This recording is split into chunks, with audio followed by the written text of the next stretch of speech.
the hidden payoffs of being lazy and what you can do to capitalize on them. So, about a month ago, I was working with a client, and so a while back, I was working with a client who was going through a lot. They was going through a lot of things physically, mentally, professionally.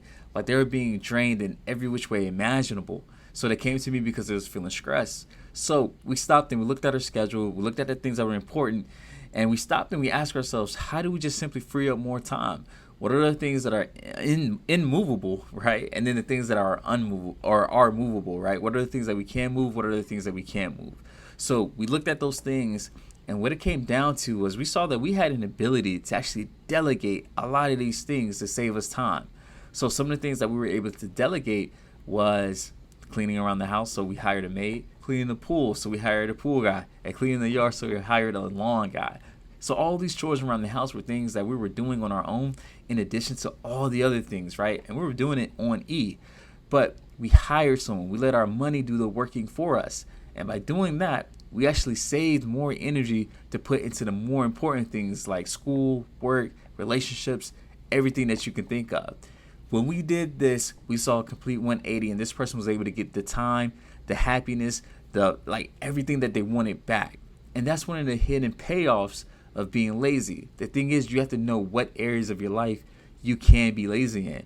Because I would never tell her, obviously, to be lazy with work or anything like that, because, well, that just bites you in the butt.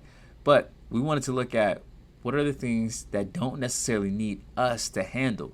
And that's something that I think a lot of CEOs, entrepreneurs, and people in leadership roles can actually look at. There are just certain things that you don't have to do. And if you stopped and look, what can I delegate? You actually see that you have more time for higher ROI activities that can help the business out, right? Or even yourself out. So that's one of the first hidden payoffs of being lazy. It actually gives you more time back. The key is knowing what to be lazy in. All right, here's another point that I want to make, guys. So one of my biggest values of all time is hard work. This is something that I admire. This is something that I picked up from Kobe. This is something that's just been instilled in me. And with hard work, one of the backlashes to that is that you can actually burn yourself out. Now, has this happened to me? Well, maybe once or twice, right? It happens to the best of us. And what happened to me was I had to realize there were certain things within my own business that I didn't actually have to need to know. I just needed to simply hire. So one of those things was actually hiring a Facebook ads coach. Because what I was going to do, I was going to buy a book, buy a course, learn it myself, and then go out and start doing it, trying to work the back end pieces so that I can get more traffic to my business. Well, that would have been great, and who knows, maybe I will go back and do that. But for the time being, the thing that's putting me in like overdrive, if you will, is hiring a coach. So each month I pay X amount of dollars to a guy to coach me and walk me through Facebook ads. And he and I, we look through the data and we ask ourselves the questions of what's working and what's not working, right? Now, this guy also has a system. He has a framework that is proven. So I don't even have to come up with the system. I don't even have to learn the system. All I have to do is plug and play based on what he knows.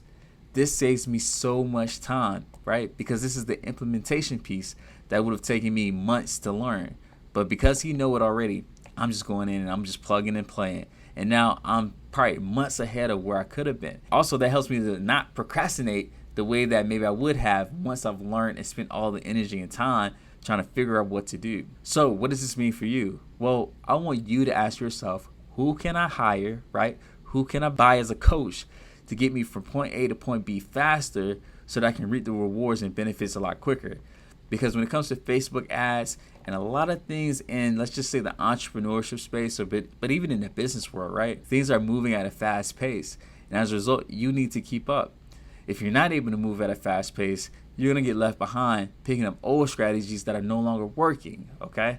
So go out there, hire yourself a coach, and save yourself the time, right? Because when you do that, you'll see a lot of benefits a lot quicker and easier. All right, this next one I actually got from Russell Brunson. And if you don't know who he is, he's a guru when it comes to marketing and sales funnels. So he has this quote in his book where he says, success leaves clues, right? And he got this from Tony Robbins. And what he means by this is that he goes out there, he looks at sales funnels, landing pages, everything like that to see what is working. So he'll go to his competitors who he knows has a high conversion rate on their sales, and he'll look at what is it that they're doing, what is it that they're offering, what is the language that they're saying, What type of funnel are they using, right? Are they using lead magnets, webinars, right? Like, what is it? Once he finds out that, he takes that information, puts his own twist to it, and he applies it within his own business. If you guys don't know what this is called not reinventing the wheel, right? You don't have to do that. What you may do is take that wheel and put some rims on it. You may paint it, but for the core part of it, you actually don't have to redo it. And that saves people a lot of time and money. So what I'm trying to say is, you don't always have to go out there and create something new, find something new. Stop and ask yourself, who in my industry is already killing the game? Who is it that's already showing major results, let's say with lifting weights, like whatever the case it may be. Adopt that system, apply it, and then keep it moving, all right? That's all you got to do, all right? And this is called funnel hacking if you don't know what it's called.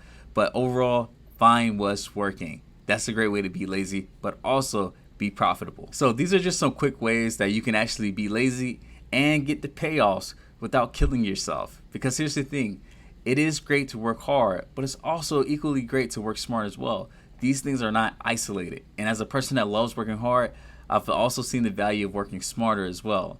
So these are the hidden payoffs of being lazy. Guys, make sure you're doing your due diligence, okay? Ask yourself, what areas of my life can I delegate? Who do I need to hire? And who is out there getting results? Who's killing the game? And mimic them, okay? This is Coach Wells. Thank you for checking out this podcast. Don't forget to follow it so that you can get more episodes like this. All right, guys. I'll see you later.